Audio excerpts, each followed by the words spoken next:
going on, everybody? So I want to update you on some movies and TV shows and some other miscellaneous movies and TV shows news that I've been racking up to add to make another video here for YouTube. But I want to start off with a person who's worked very closely. I think she's a main caster for a lot of the movies out there, and I think she's going to be inducted in some type of Oscars thing for her work that she has done in the casting field, and her name is Juliet Taylor, and it's a name I recognized right away when I read that, but just because she's like one of her main co-workers that she always casted for, at least a director, was actually Woody Allen films. And what it looks like is that they are going to erase the fact that she worked on those movies, even though there was like 14 Academy Award nominations because of those movies that she casted, and a couple of wins as well of some of those people she casted in those Woody Allen films. But I guess she has worked with the likes of Martin Scorsese and Steven Spielberg here and there, and I think she got Meryl Streep's first acting job in one of those exorcism movies or whatever. But I guess it's kind of weird that you're going to erase most of your stats, because I don't think a guy like a Tom Brady or Lionel Messi or, even like a Michael Jordan would want to erase a lot of their stats just because there was one bad apple in there. It's kind of like, I think people could still separate you from what is still considered bad in the situation and just look at the work you did. But I guess she has still done enough work even without including those movies that she is still going to get this type of award, which is pretty good for her. But I don't know, I just thought that was kind of weird. But either way, get on to some stuff that I've seen lately, and yeah, there are two. I think maybe one of these came out around that 2023 list that I've been trying to complete, but the first one I want to start off with was an older one that I believe came out in 1991 called Father of the Bride, and this was a selection or a recommendation from my girlfriend, who has apparently seen it before and had some high remarks for it, but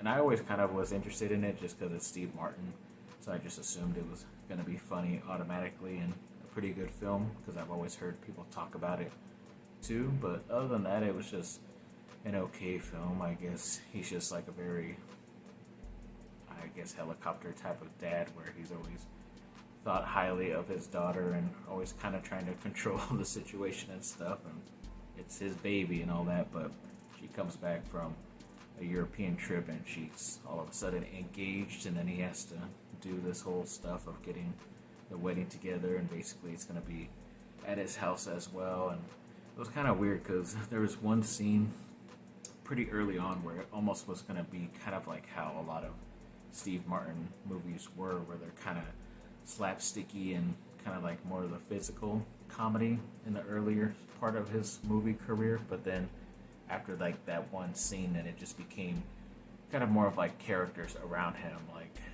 Martin Short playing that guy, the wedding planner that you can't really understand at all, and some of the other crazier stuff and the stress that he was dealing with when getting the wedding ready, basically. But I don't know, I was kind of like on my phone more towards the end, so I guess I didn't really enjoy it. But I guess if you're interested in watching a 30 plus something year old movie, then I guess you could watch Father of the Bride. And another movie I was finally able to watch was that Good Burger 2 movie that they just streamed only on Paramount Plus, and I guess I understand why, just because there's at times where it kind of feels like they set up situations that were pretty similar to the first movie, and then it kind of just doesn't really hit as good. I don't know if that's just because of how it was back then, or maybe it was just the people that were working on it at the time who are considered kind of bad people in the industry. So I'm pretty sure they did not work on this sequel, but they still brought back a lot of the main actors, especially the two main guys, Keenan and Kel. I don't know why I already forgot their name. They're part of my childhood, that show. But yeah, at times it was kind of like a little bit played out, and like you can kind of, there's a couple laughs here and there, like a handful of laughs, but other than that, I just kind of thought it was was kind of thrown together and should have had a little bit more care. Maybe if it was just a TV show, probably would have been better. But it kind of followed the same beats a little bit as the first one, because like I kind of felt like I already saw this and in a better version, almost 30 something years ago. But I guess if you're a fan of the first one, you should watch it, but don't have high expectations and hopes for it being one of the better ones that you'll probably rewatch over and over again like you did the first Good Burger. And so yeah, I saw something, I think it was on Google, that said that the viewership percentage for The Boys Season 4 is up 21% compared to what it was in Season 3. So yeah, they're bringing in a lot more fans than they did before, which is pretty cool, because I think it's been about 2 years, maybe a little bit over that, since that third season came out. So they built up a nice reputation, I guess, and a following, and looks like a lot of people are back. And like I always say to my followers here, hopefully y'all are checking it out, because it's definitely one of the better shows, in my opinion. Yes, it's superhero involved, but it really isn't. It's just a lot of crazy, messed up people, basically, that just happen to be superheroes. But it is very awesome.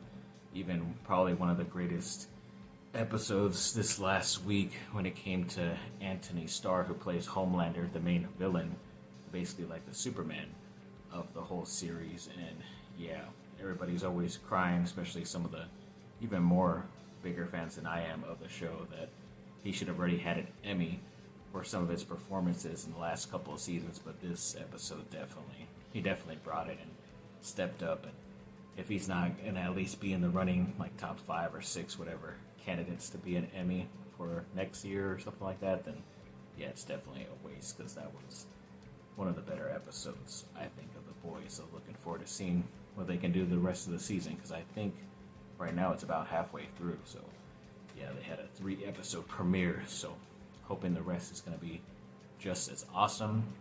Then when it came to talks about Ted 2, the series, yeah, it looks like they have already finished writing the scripts for season 2 and gonna do some like live readings and all that stuff. So that's gonna be pretty cool. Hopefully that can come out sooner than later, but at least maybe hoping for the latest early next season. But if it comes out late this year, then that would be pretty awesome in my opinion. So yeah, looking forward to that.